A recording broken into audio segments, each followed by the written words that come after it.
Alors, nous allons à présent quitter le monde du droit et de l'économie pour arriver au monde de la littérature. J'ai le plaisir d'accueillir Monsieur Arno Renken, qui est docteur en lettres, qui a suivi des études de philosophie et d'allemand à l'Université de Lausanne et qui a défendu sa thèse avec succès en 2009. Il enseigne actuellement la littérature moderne et la traductologie à la section d'allemand à l'université.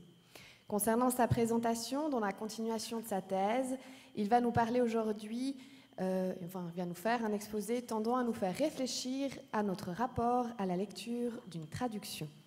Merci, monsieur.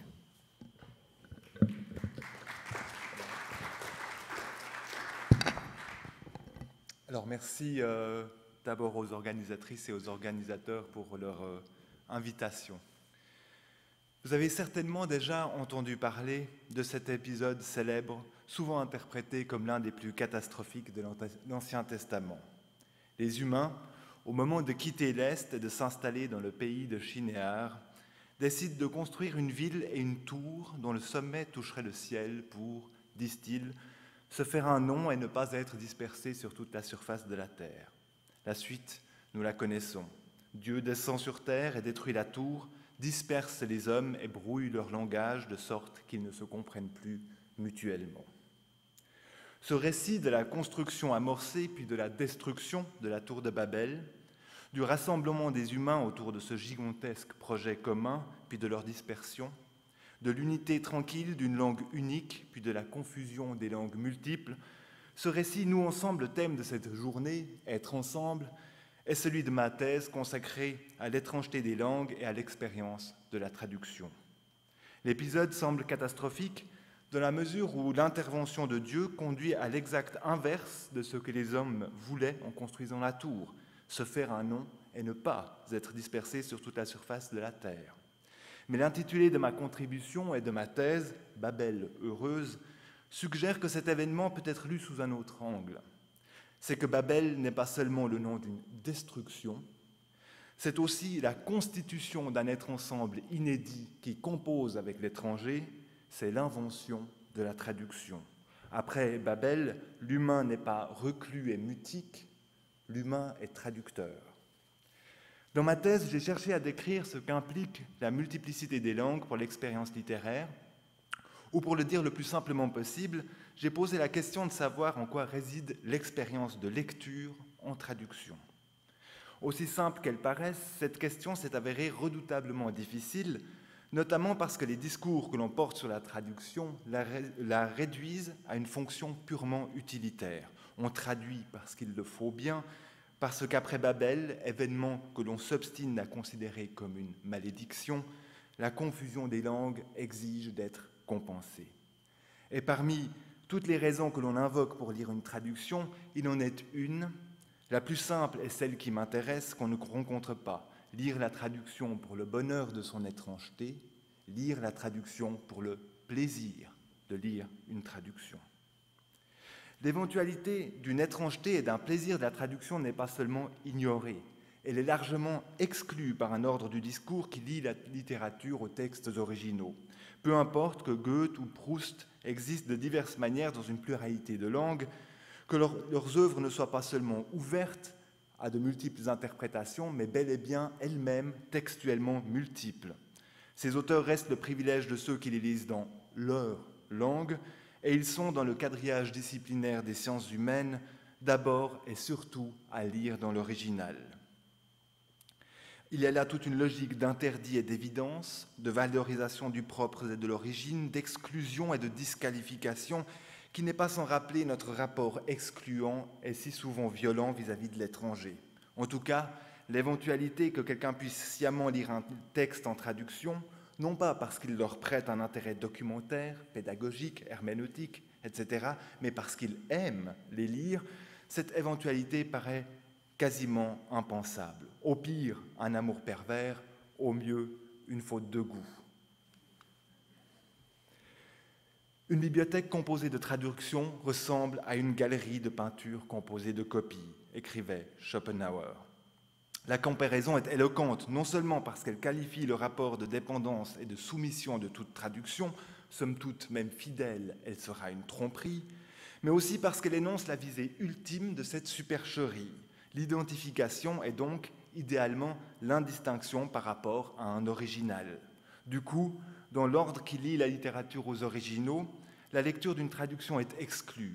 Soit la traduction est transparente, bonne, et l'expérience qu'en aura le lecteur ne comportera aucune spécificité, soit elle est mauvaise, opaque, et sa lecture n'a aucun intérêt.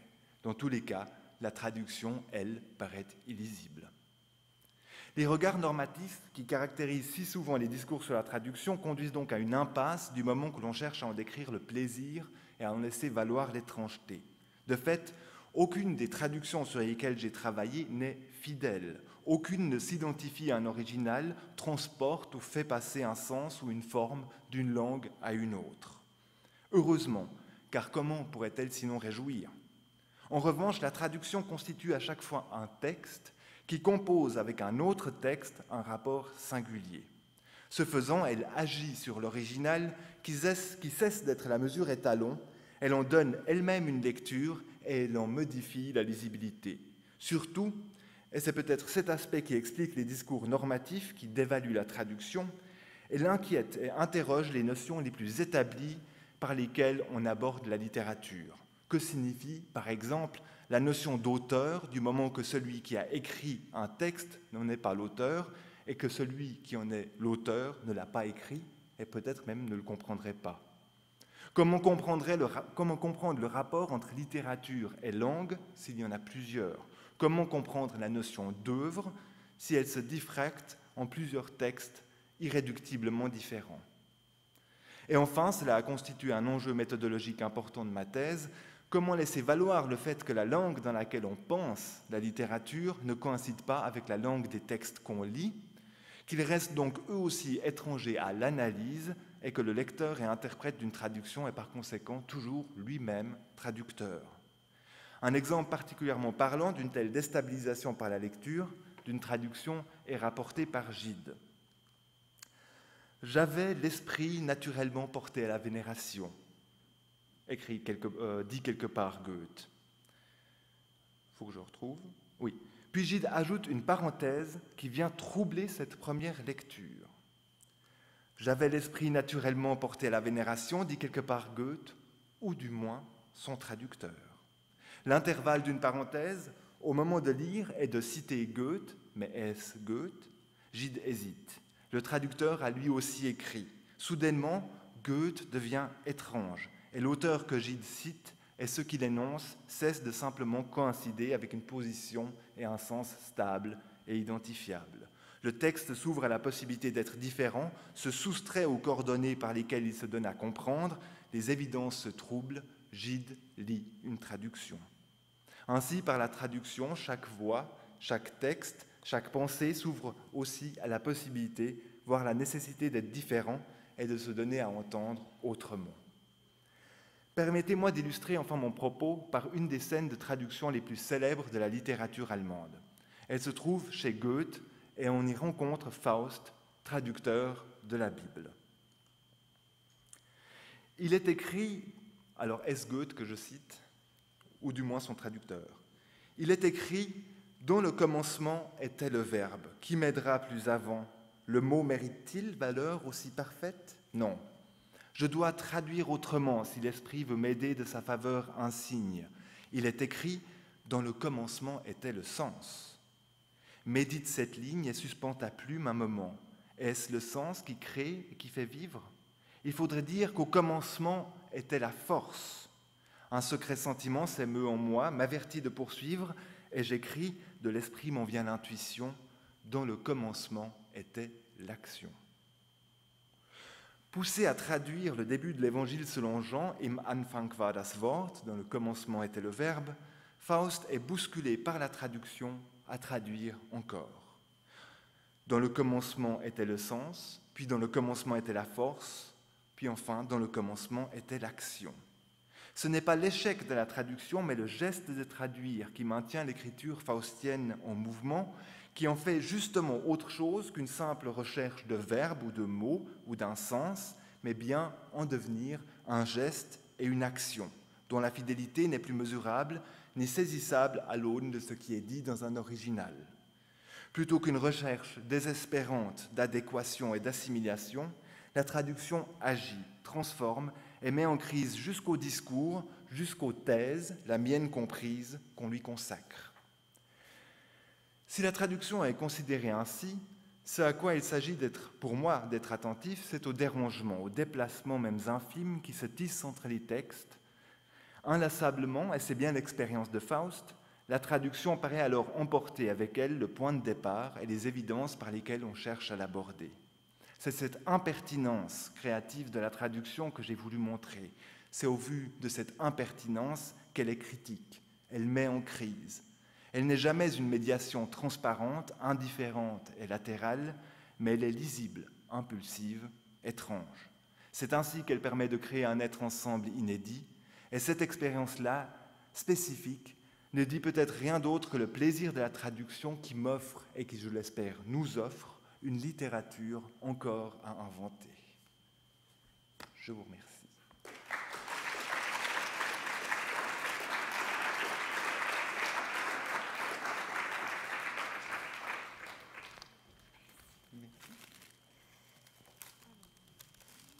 Oui, parfait. Donc nous voici arrivés à la fin de notre première partie de présentation. Mais avant d'aller faire une petite pause café bien méritée, est-ce qu'il y aurait des questions dans la salle? Non. Alors, Monsieur Morayon, on a... Oui, je vous remercie. Ça fait rêver, je trouve. Mais j'ai une question personnelle, en fait. Vous qui traduisez, ou qui lisez les traductions, ou les traducteurs en général, est-ce que vous avez du plaisir à lire les deux textes, ou est-ce que vous êtes critique, ou est-ce que vous dites non, c'est mal traduit?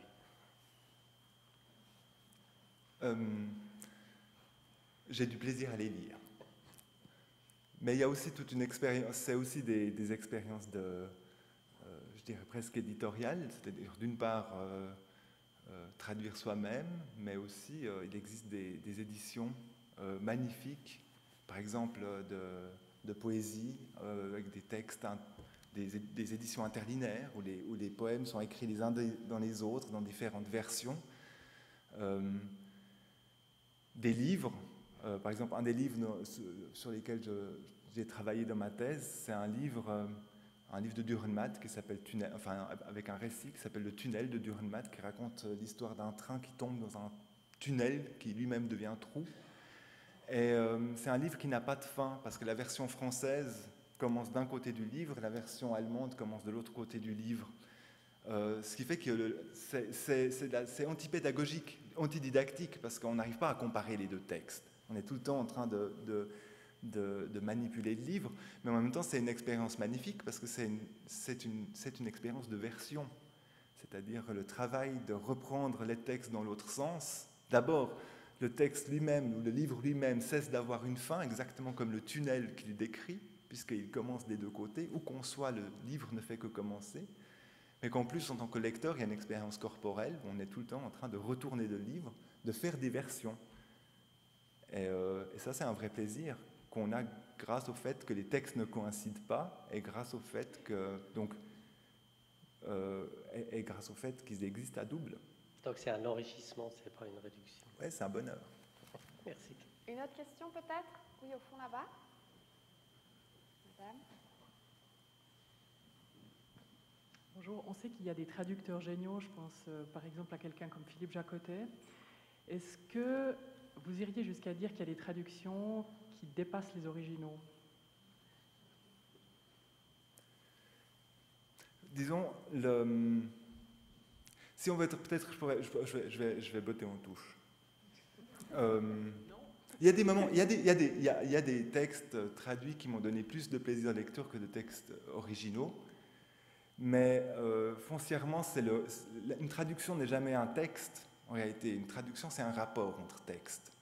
Et le plaisir, il s'établit justement dans le rapport entre les textes.